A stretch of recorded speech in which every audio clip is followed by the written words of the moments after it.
Hey, sorry for the interruption, but we wanted to let you know that this week's episode is brought to you by Spotify for Podcasters. Really cool app. Josiah and I use it for every single show that we bring to you every week.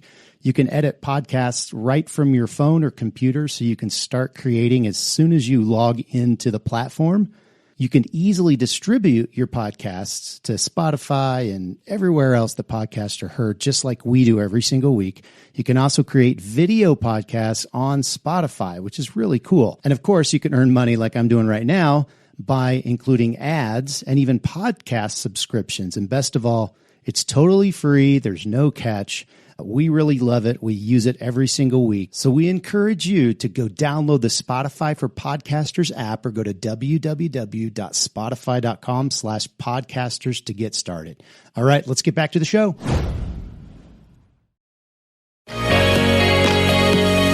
Welcome to this week's episode of the Print on Demand Cast. Each week, join Travis and Josiah as they provide insight into the print-on-demand industry and equip you with the tools, advice, and strategy you need to achieve success and hopefully have a few laughs along the way. Now, on to this week's show.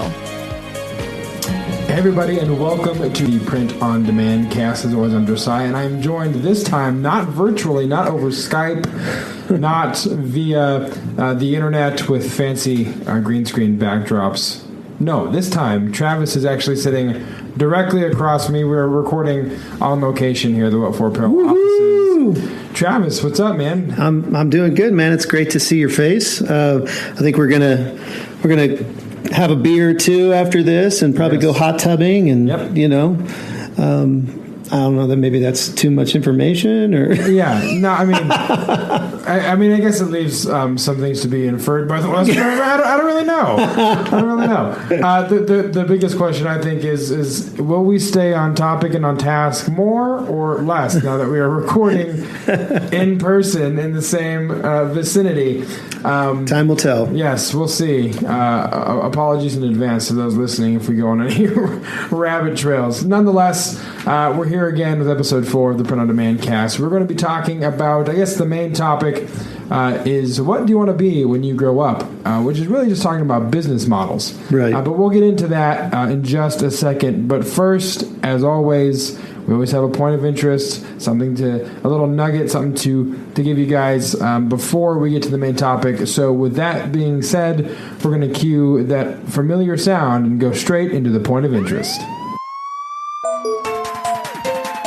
You know what time it is. P.O.D. Cast, coming at you. The point of interest. The part of the show with Travis and Josiah tell you something you should know. The point of interest. So grab your paper and pen and jot down some notes. Let the learning begin. The point of interest. So Travis, tell the people, what is this week's point of interest? Sure. Well, we kind of batted it back and forth for a little bit, and we landed on products that you might not think to sell with print on demand. Right. We all kind of, well, not all of us, but if you're in print on demand for any time, you probably know someone. If you don't do it yourself, you do shirts, you do mugs, maybe some other apparel, that type of thing. But there's a whole bunch of different products you can print, and so today we're just going to touch on 3, so we don't, it's not an exhaustive list by any means, but it might, kind of pique your interest. It might even get you exploring on the internet a little bit to see some of the other opportunities that you have in print on demand. So Josiah, I know you're doing pretty well with this first one. Why don't you kind of share the first one with us? Yeah, so the first one that you might not think to sell using print on demand, but will do you very well, again, as Travis said from personal experience, I know this is how unprofessional. I'm going to silence my phone. Wow, you just made a sale. That is something did sell. So that I am okay with. So the first thing that you can sell that you might not think to is pillow covers. My wife had the idea of selling pillow covers and printing on them, and Jason and I thought it was the dumbest thing we've ever heard. Probably because we don't understand the fascination with pillow covers. But I'm telling you, we just sell the pillow covers, not the inserts, just the covers. And so real easy to ship. Super easy to ship. Very light. You can offer different colors and sizes, but people love pillow covers, specifically women. It's a very home decor niche, but I didn't know this, but women love to change out their pillow covers seasonally. Christmas, fall, summer, holiday theme. I mean, it's insane. So you might not think of that when you enter into the print-on-demand game, but I'm telling you that it is a very lucrative market to get into, for sure. Yeah, I know you guys are doing DTG on yours. You're using like 100% cotton type pillows, but I also know there's a lot of people that are doing, using a polyester and using a sublimation print, so they can kind of do an all-over type print. Right. I think there's definitely market for both of them. You guys are specifically familiar with kind of the throw pillow, 16 by 16, 18 by 18, 20 by 20, those sizes, right? Yeah. Is that correct? Yeah, 18 by 18, 20 by 20 seem to be the most popular. And you're right, sublimation is another route to go. We are doing DTG, and if you're wondering what those words mean, we'll get into that in another episode.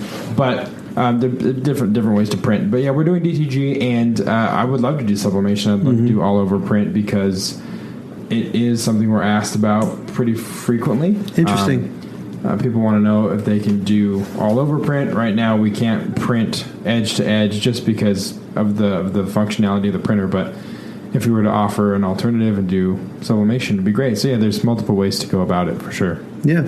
Well, the second one that we've got in our point of interest, products that you wouldn't think to sell on print on demand, is another one that you guys, I had not heard of this before. Well, I'd heard of a version of this. I hadn't heard about the way you guys were going about it. So why don't you tell us about that one? Yeah, the second one is wooden signs, another home decor item. I can't remember off the top of my head the dimensions, how big they are. But yeah, we direct-to-garment print on wooden signs. Another idea that's crazy. My wife had, and it's very much... It was a learning curve. Well, let me just tell you a quick story, because when I had, basically I had a DTG also. I had the same printer that you guys have. And when I wanted to do the same thing. I thought, it'd be really cool. In my facility, I had a guy that was 2 doors down from me that made skateboards. And I thought, man, if I could print on his skateboards, that would be so freaking cool. Yeah. So I actually got a piece of wood and fired up my DTG and just put it in there and just to see what would happen. And it just pooled up ink like nobody's business. And I was like, oh no, this won't work. I tested it once, decided it wouldn't work, and I put it away. And obviously I was completely wrong. Well, it was a learning process, much to Jason's credit. It's funny because he and I both have things that the other of us know how to print and the other person has never touched. And wood signs are his it's his jam. It's his jam. He learned it. It's very much spray some pre-treat, brush it on. It's a very involved, more involved than T-shirts for sure. But he figured out a process to make it work, and we do white signs and black signs. We have a guy locally that we both know, Graham, who makes our signs for us. And so they're all handmade legitimately. And on Etsy, that's a huge thing.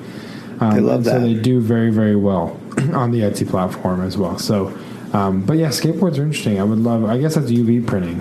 Is it not? Is that what? Yeah, he was talking. I don't know. He was talking about putting it actually underneath the external, like the last piece of the finish. Yeah, his last enamel or whatever the process is. I don't know, but he was talking about a lot of people, they'll print on rice paper and then put that rice paper underneath that last finish.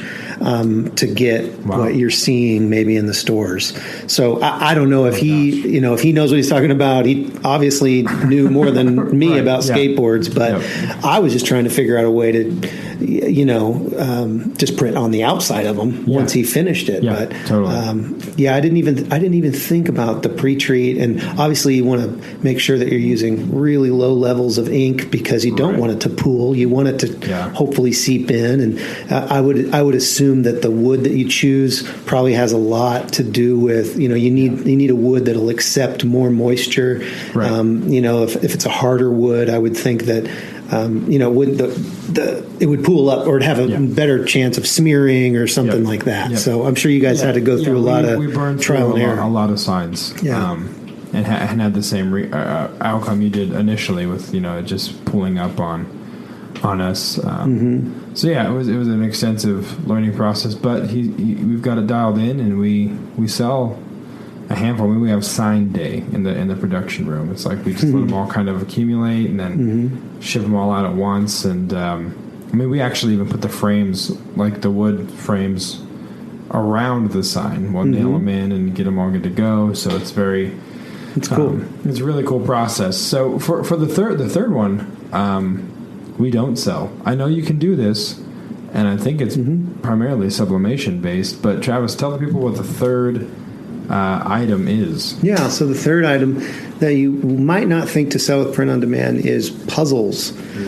Obviously, we're kind of, we've got this global pandemic going on, and when it first hit, when the stay-at-home orders first hit, you couldn't find a puzzle in anywhere. I mean, they were just going like crazy. It would have been an awesome opportunity if you were selling the thing that nobody could get. Seriously. The cool thing about them is these puzzles, they are, like you say, they are sublimation, so you need like a flat press to be able to do them. So you are limited in size by the size of your press to the size of puzzle that you can actually do, and the size of printer that you have, because we'll get into it later, but you have to print out the print that you're going to use to then sublimate onto the puzzle when you're doing that.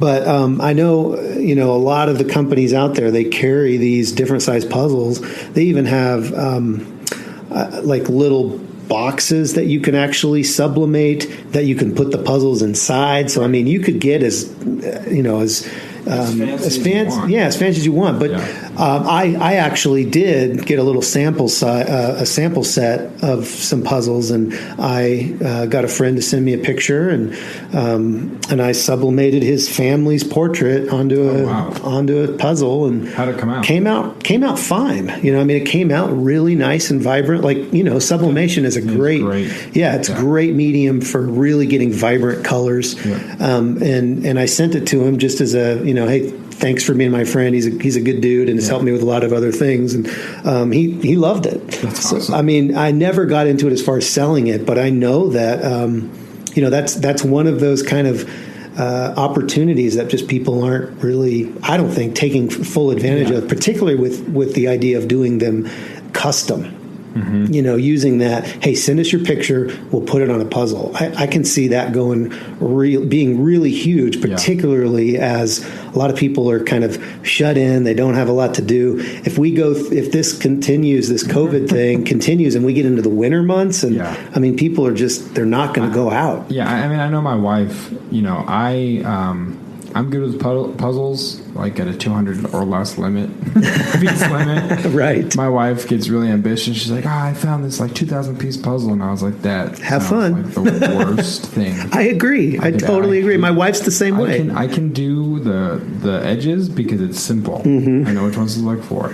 But if you're wanting me to piece out the blue pieces from the green pieces, I would rather stick bamboo shoots underneath my fingernails. That's like the worst form of entertainment for me. But my wife loves it, and it's a family. Her family's done it forever. All of her family loves to do puzzles. But that being said, as you're talking, I can see, because there's many people like my wife and your wife. There's a huge market for it. A huge market for it, to put it on Etsy and say, send us your picture. People have their families or their pets or their whatever. So that's and it's it's one of those things you can use. Sublimation is one of those mediums that you can leverage that one medium of printing for multiple products, substrates. Mm-hmm. So puzzles, I think, is huge, and it's something I'm actually going to suggest to my wife to say, hey, fourth quarter, you should think about puzzles, because she'll shoot it down at first.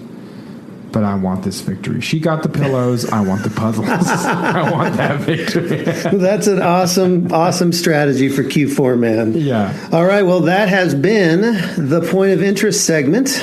Yes. So now we're going into the main event, the topic of this episode for the Print on Demand cast. Main event. It's the main event. Travis, you know as well as I do that in any form of business, whether it's sales, whatever you're doing, shiny object syndrome is the realest thing. Many people suffer. We have suffered from shiny object syndrome. It's always good to, at least starting out, kind of nail down what you want to be, what the end goal is. Right. And maybe the end goal is different from where you're at now. So maybe it's the end goal, and then where do you start? Either way, you got to pick a lane and roll with that. Otherwise, you'll get what I learned to be called analysis paralysis, which is an old Amazon seller term that I learned at RMRC. Shout out to RMRC. So Travis, tell people we have 3 kind of business models that kind of encompass a lot of different stuff. But tell people what the first option is when it comes to print on demand and business models. Yeah, I before I do that, I want to also mention I think that when you say you want to kind of pick a lane and you want to stay in it, I totally agree. But I also feel like that lane can morph considerably. I mean, both of us, started our business journey, if you will, really with, selling online. And it was in an arbitrage type way, buy low, buy something low, sell it for more than you may. And then we finally kind of came to print on demand. Right. And I mean, your journey and my journey are very similar. Right. And they're still kind of morphing. But I think specifically for print on demand, one of the ways that a lot of people get started, and a lot of people continue in this lane for a long, long time, it's basically drop shipping. You could also say it's outsourcing your printing. So a lot of these people, myself included. So my journey started with kind of the next phase that we'll talk about in a second, and then I moved back to drop shipping. Right. And so I have thousands and thousands of listings on different channels, and I have other people fulfill them for me. So I basically make the sale on a channel, and then someone else produces that piece of that product and drop ships it to my end customer. So you can do that through sales channels like I'm doing it, but you can also do that. I also have a Shopify store, where I have a specific kind of type of shirt that I sell, and you guys actually produce that shirt for me.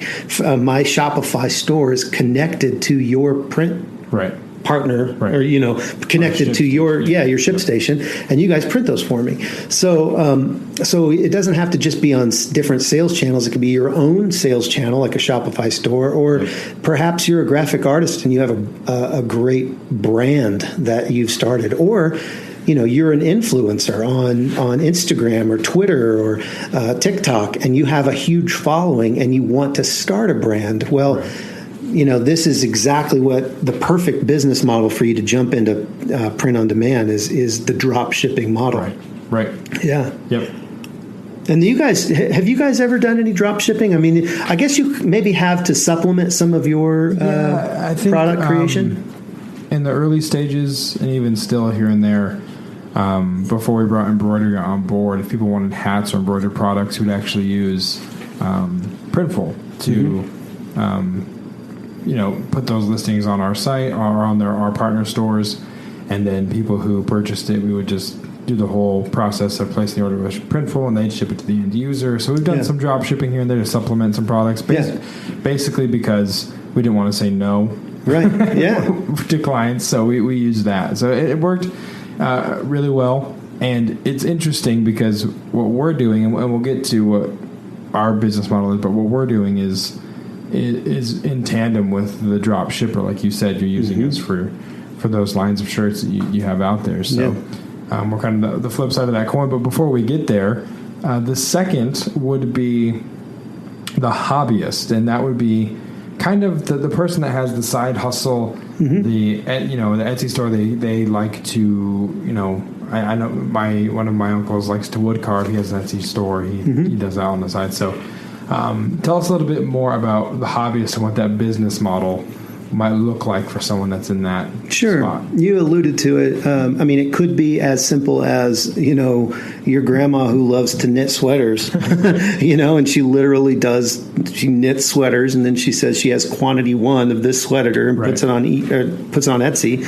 and sells it until she has another one. Or the wood carver, like you were saying. For me, it was I started doing it with mugs, and I just bought some presses and a sublimation printer, or actually I bought a regular Epson printer that I converted into a sublimation printer, and I was printing off prints and then sublimating and pressing them in the mug and sticking them in a box and shipping them off to my customers. And it was kind of a side hustle to my main gig, which was the arbitrage side of my business, when I was still going and trying to, buy as many products as I could and private label different things, and try to bring as many products to market as I could. I slowly was building these listings for these different designs, because I had a merch account that I had put all these designs on shirts, and I had all these designs, and I was like, how can I monetize these assets that I have? And so I decided, well, maybe I could do it through, and it was the cost was low. I think the press was, I bought a cheap eBay one for like $100, and I bought the printer I bought was like $100, and I needed another $25 kit to convert it or something like that.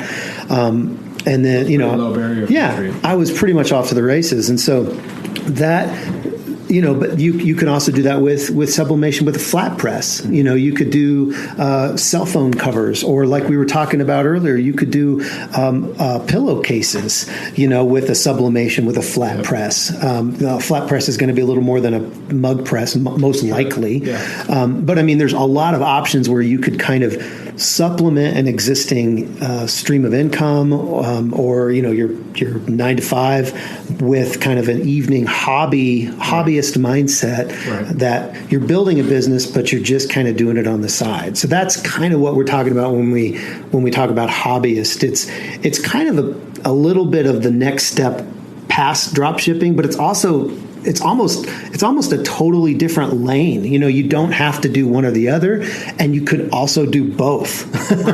Because you could just do mugs, but then maybe you drop ship all your t-shirts, something like that. Yep, totally. And it's a great place to start as well, especially if you're wanting to figure out if you actually like this idea of print on demand. Totally. And selling, instead of putting all your eggs in one basket, you know what I mean? And then kind of being like, 6 months later being like, it turns out I hate sublimating puzzles. Right.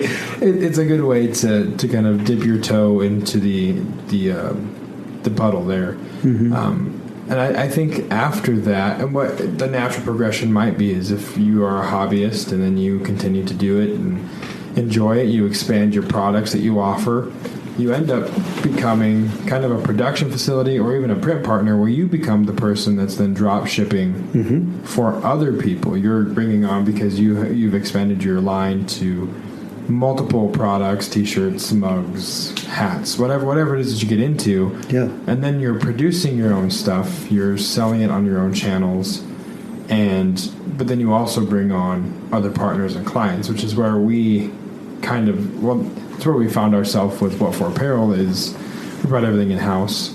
We print our own t-shirts, which when COVID hit, and one of the first things that Amazon shut down was merch by Amazon. Yeah. And so the only shirt listings that were left on Amazon were people like us who were printing them and shipping them ourselves.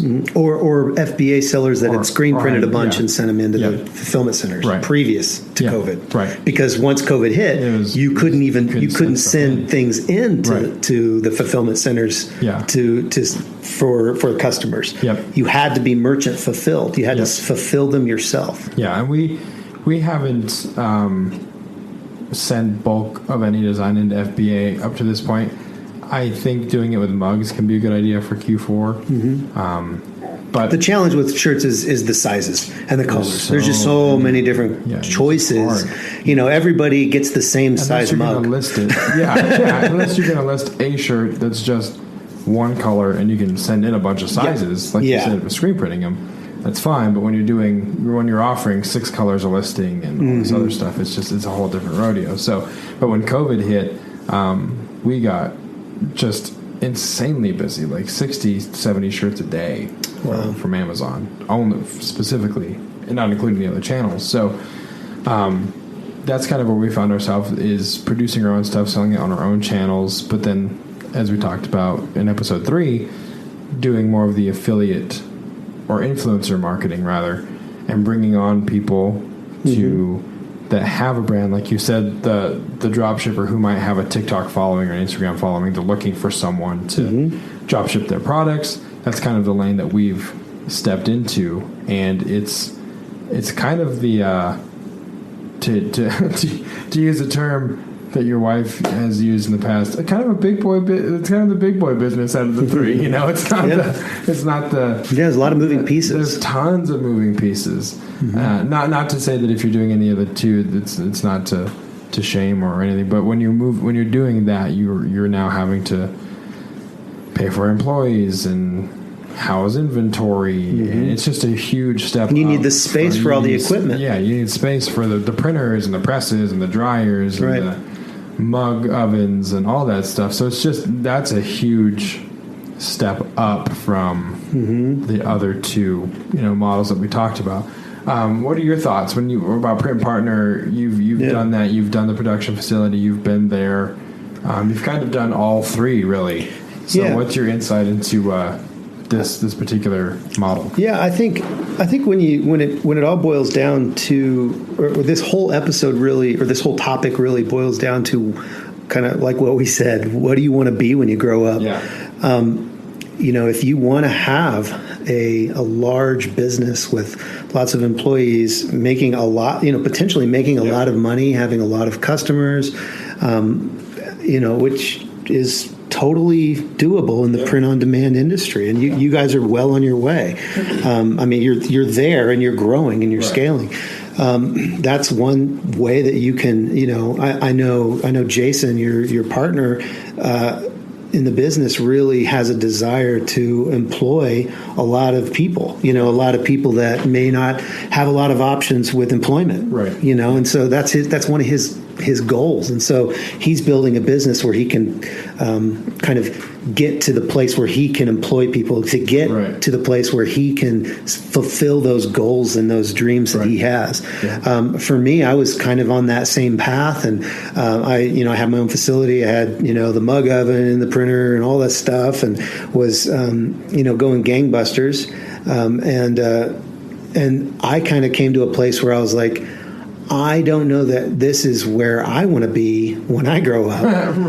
I have more of a lifestyle business idea for my life, so I can it's not to say you can't take vacations if you have a big scalable business, but it takes a while to get to that point. It does, and there's a lot of, like you said, a lot of moving pieces, and it's a lot easier to just bring your laptop. A few weeks ago, my whole family went down to Manitou Springs for 4 weeks. In a couple weeks, my wife and I are going to go to Breckenridge for a few days, and and I don't really have to consider anything. There's a benefit to that. Now, your margins take a hit and all of that, but it's that quality of life, lifestyle. It is. It's a trade-off. It's and so that is kind of what I think this whole topic boils down to, is what do you want to be when you grow up? What do you want to have, a lifestyle business, or do you want to have a big a big business that you're really, with a lot of moving pieces, but you have the opportunity to really bless a lot of people through your business. Right. And I don't think either one of those is wrong. Nope. And I think that there are also different levels to both of those. There is kind of that intermediate hobbyist that is almost like a print partner. You could be a print partner as a hobbyist. Yeah. You could take on other people's mugs if you had a press, and totally. You could do some of that. And at the same time, you could also be drop shipping, other products too. Right. So there's a whole gamut of opportunity in this industry. But it really does boil down to, and that's what we're trying to drive home is what are your goals? What kind of business do you want to? Is this just a side hustle for you? If so, that is awesome. That is totally cool. There's ways to make that work. Yep. Keep your day job and just bring in enough money to pay for your car payment or your house payment. And that is awesome. Yep. And if you have bigger aspirations for larger business and different things, that's totally cool too. And you can get there too. Yep. It really just boils down to making the choice. Wouldn't you agree? Yeah, 100%. I know for, you mentioned Jason and his goal for wanting to hire a lot of people and bless a lot of people, and that's both of our desires to grow that, and we're in the right direction. And like you said, you can, when you're doing, like you said, the lifestyle business where you just kind of want to be able to go and not have to really think about who's on production and who's on and what are we gonna, that's something that I know Jason and myself have considered. And we obviously, I would say maybe 3 to 5 years are going to be able to be like, we'll be in 20 hours a week, but we'll have the justification and right to do that because we spent 3.5 years getting to that place, printing it ourselves, running all the machines, doing everything. So there is that trade-off, like you said. Like if you think that you're going to open a print business and just be able to kind of and house all the production and set it and forget it, and you're just going to get rich quick, and you're going to have all these things. That's certainly and none of these options and models we're talking about. That's certainly not a reality as far as. It's a lot of work to be done regardless. Yeah, regardless of which way you go, there's lots of work, there's lots of learning, there's learning curves, there's, perfecting the art of printing and vinyl cutting and embroidery and all that kind of stuff. Mm-hmm. So I think it very much is, choose which direction you want to go, but then, like you said, allow yourself to change lanes on that highway. I guess, like you alluded to in the beginning, like that lane can morph, it can change, and even for you, you had the ability, which is awesome, to say, hey, time out, I'm going to go take a step in this direction because I realize I'm not going to go down with the ship just because of I feel like I should or a pride thing. You know what I mean? Like you're able to just say, this is actually what I'm going for, and I'm just going to go back to this space, which is awesome because it meets what you want to be when you grow up. You want to be the lifestyle business, like you were saying. Yeah. So. Yeah, I think, I just reiterate, I don't think there's a wrong answer here. I think we've kind of probably beaten that horse to death. But, it the does. only wrong answer, I think, is inaction. Yeah, or being undecided. Just or not doing anything. Or paralysis or analysis paralysis. Right. Which one do I want to be? And you never make the decision. Yeah. Yeah. I mean, you kind of alluded to this, but whichever one of these you really want to do, if you really want to be in print on demand, you've heard this said before, the best time to start was 5 years ago, and the second best time is right now. And because you have a long road ahead of you. If you want to, even if you want to just make enough money on the side to pay your car payment, that's not just going to happen overnight. That's going to take some time. Now, it's not going to take as long as it's going to take for you to be able to, put your whole, have a production facility and all of this stuff. It's not going to take that long, but it's still going to take some time. You got a lot ahead of you. There's the designs. There's what are you going to print it on? How are you going to get your customers? How are you going to logistically get get the orders to the printer? And I mean, there's just a lot of questions that come up, regardless of what model you go for. But like you said, the only wrong choice is to not choose. To just be passive and not jump in. Totally. That's the key, and that's something that I've heard. On every business podcast. Seriously, I'm a huge fan of Gary Vaynerchuk, and that if you guys listening don't know who he is, look him up. He is a kick you in the face, motivational, just get after it type of dude. That if you no need, excuses, if you need someone to motivate you, and also give you a kind of a kick in the ass for not doing something, he will simultaneously do that, and you will leave feeling great. So go check him out. But there is no wrong answer other than inaction. And hopefully this podcast this episode has kind of helped you kind of maybe dial in which direction you want to go, which is the ultimate goal, I think, is for us to help you, kind of give you that nudge, or give you the nudge to leave the nest and all that kind of stuff. So if you guys have any questions, you know that you can email Travis and myself at info@printondemandcast.com. You can find the podcast, our website, at printondemandcast.com. And as always, thank you so much for listening. If you found this information helpful, if you found this episode helpful, if you find us to be mildly informative or entertaining, please rate either one, or both. Both is great. Both is better. Let us know which one is more of which when you rate us and leave us a review on iTunes. Very, very helpful. Helps our metrics very much to get this content out to more people like yourself. And so with that, Travis, before we hit the outro music, do you have anything else? I'm just really excited to hot tub with you, Josiah. Yeah, and we're going to leave that at that. We'll let your minds wander, and we'll give you a recap next week. See you later. See ya. Thanks for listening to this week's episode of the Print on Demand Cast. We hope you enjoyed the show. If you've got a question or a suggestion for the show, send Travis and Josiah an email at info@printondemandcast.com. Take a minute to rate and review the show on iTunes or wherever you get your podcasts. And don't forget to subscribe now so you don't miss next week's episode. See you next week.